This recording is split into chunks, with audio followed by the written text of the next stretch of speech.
everyone. Welcome to part 3 now of my trip to Cherokee, North Carolina via some back roads and the lovely Blue Ridge Parkway. I've been on the parkway now for about 25 miles of the 80, 90 mile stretch, somewhere there.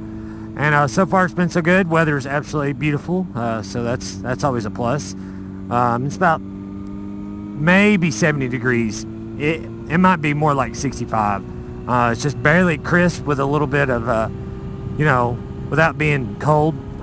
Once you're rolling on a bike, I wear a lot of gear that promotes a lot of airflow, so that almost is like barely having your AC on in your four-wheel vehicle, which is always kind of nice.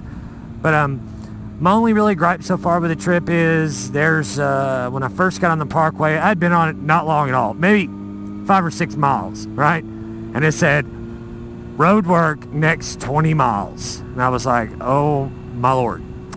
But it's not terrible, it's not grooved or nothing like that, but they're in the process of repaving it. As I'm not on it now, I'll probably hit the repaving part later on. I was talking to some people back there at one of the pull-offs and on motorcycle, couple riding a lovely street glide, and they said that they come from Cherokee up this way. I don't know exactly where I'm at right now, mile marker on the parkway or what I'm close to, but they said that the road construction, it stops for a little while and then it picks it back up. Fortunately, it's not bad, but you can tell like there's some loose gravel on the edges. They either haven't completely, they're going to put like another layer of asphalt down and then smooth it back over again or something. I don't know. I mean, I know it has to be done to, keep the road nice for everybody, but it does kind of suck that it's happening now. Typical summertime road construction. I would rather ride on a little bit of rough road myself than ride on something that's being in the process of being worked on. But like I said, it'll be worth it in the end. This stretch that I'm on, it's not super, super long or difficult or anything completely really curvy yet. I haven't got to that part.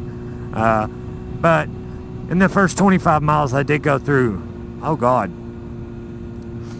7 or 8 tunnels by certain like parks or whatever by on the parkway where it says mountain this or whatever. And it said like number 1, number 2, number 3. There were a couple of them that were long enough that were like completely dark in them, and I had to raise my visor up where I wear that auto darkening shield made by Shoei, and it was dark, like it was like if you didn't have your headlights on you wouldn't be able to see your hand in front of your face. It was probably, a couple of them are probably like a quarter mile long. It was pretty neat, and of course the road in the tunnel, they're not paving it, so I was like, yay, I'm off the crappy part of the road. And then it went back to, I was like, oh well. But it is what it is. A trip can't be perfect. The best thing that'll happen on this trip is I'll have fun. The weather will continue to be good, which forecast for today and tomorrow going back towards my house looks incredible.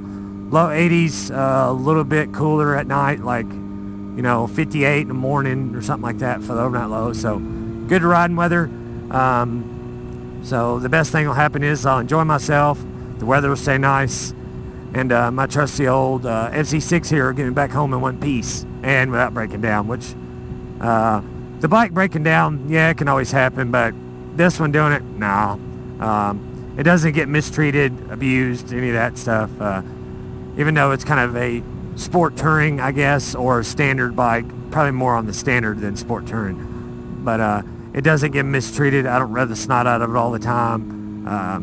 I check the oil on it like every 3 weeks, even though it doesn't leak, just to make sure the oil's fine. Topped off and the clarity's still looking pretty good. It is one thing I've noticed on motorcycling experience of mine is, I guess where, like this bike here, uses a wet clutch system where the oil in the bike, and the motor, shares the same oil in the motor the clutch does, and that's why it's called a wet clutch system. Oh my, look at this overview over here. I should probably pull off, but there'll be lots more. It's all good.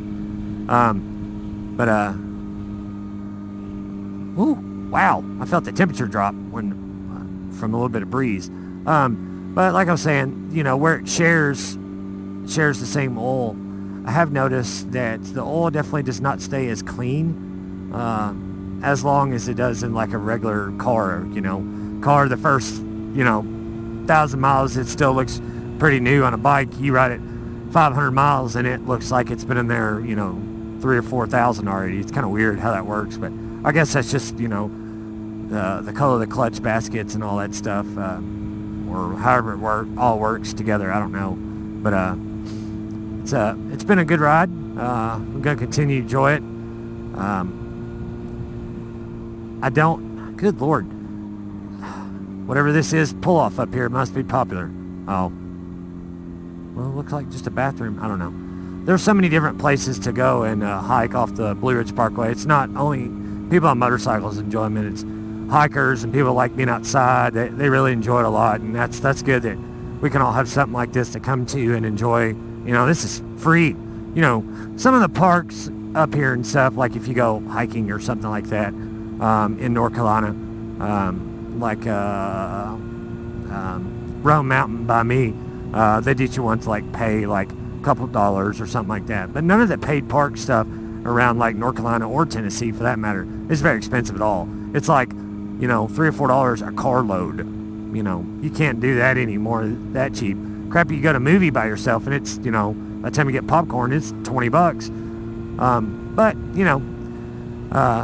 this will be a good trip. It'll be fun. I'll enjoy it. Whether it makes anybody entertaining about just watching me talk and ride on the Blue Ridge, I hope it does. If it doesn't, that's okay. I have it for memories to enjoy later. One thing I have noticed, though, is that all my packing things in my bike, I have a Cortec 30-liter tail bag, and apparently that material does stretch out a little bit. It's a good thing because although I packed really light as I could to be able to fit it in there, it's still pretty stretched in there. Like it has my winter gloves that are full gauntlet from this morning when it was like, 55 and riding down the interstate before I got the hot springs, which it wouldn't be miserable with summer gloves, but after 30 minutes of that, it would start to get a little cold. So I just did that just to stay comfortable.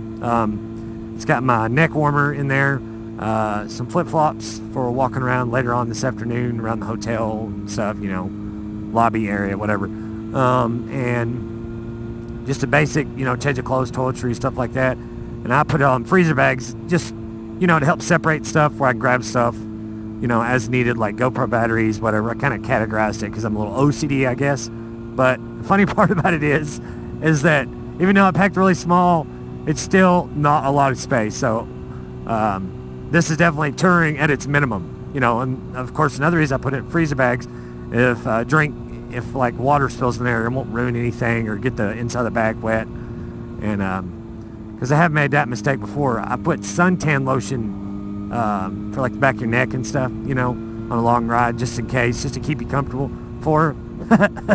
And apparently something I put in there made it to where it started, or the bottle itself, where it was on its side, it started leaking. There was suntan lotion everywhere. So made that mistake once, so I won't do that again. Pretty much anything that can leak in the back of a bike, whether it's saddlebags or a tail bag like I've got, it will.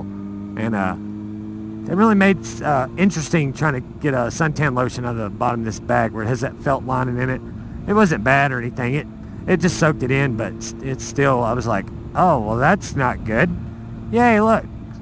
But, it is what it is, and you learn from stuff like this. Like, for touring purposes, really, this is pretty much almost the bare minimum you could get, the way I'm doing it, just because this is what I have, and, I don't have the most touring-friendly bike, no, but I'm going to make the best of it, and I'm going to enjoy the trip. And, if I had cruise control and, a 12-volt outlet on my bike and adjustable windshield and stuff like that, yeah, it would make the trip a little better, but you live to learn what you got and, work with it from there. Would I like to have stuff like that right now? Yeah, probably. But is it a deal breaker? No, it's still just riding.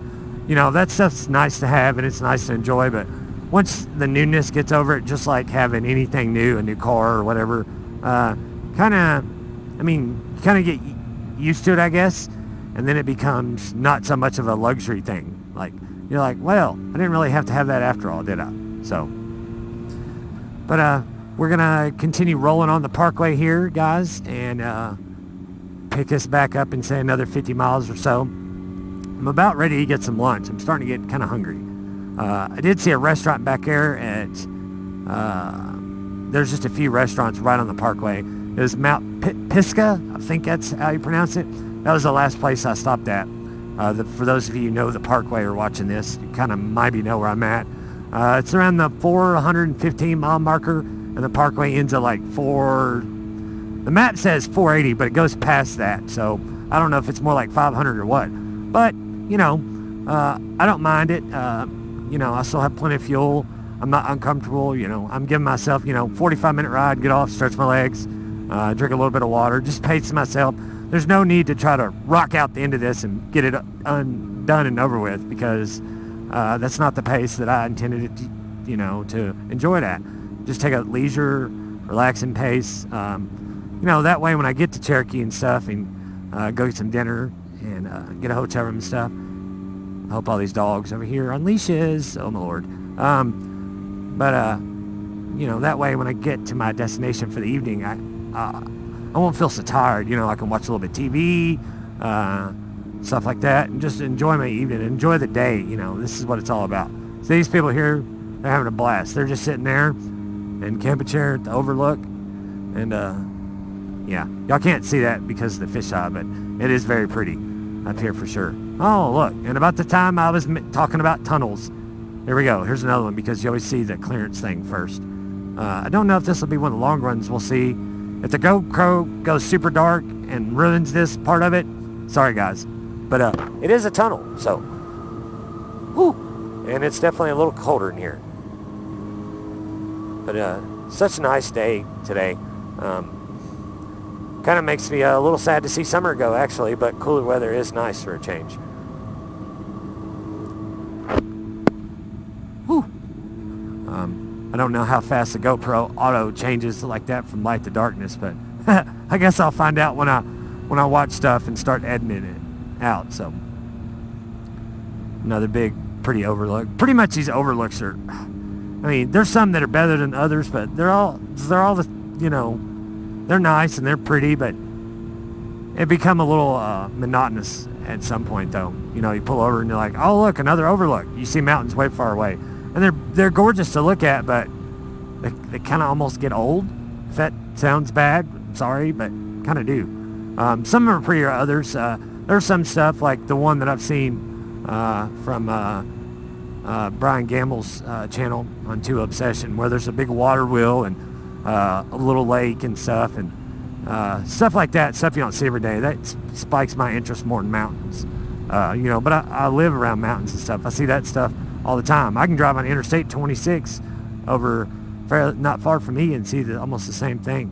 But both are equally as pretty. None more than the other, I guess.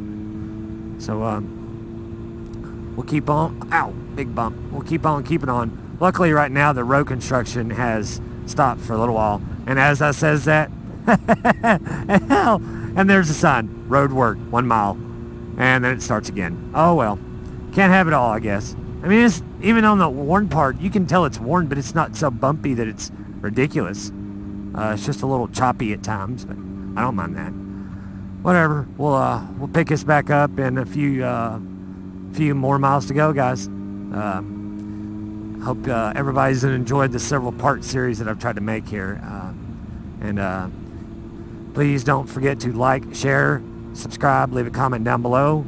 And ride safe, and we'll see you on the next one. See ya.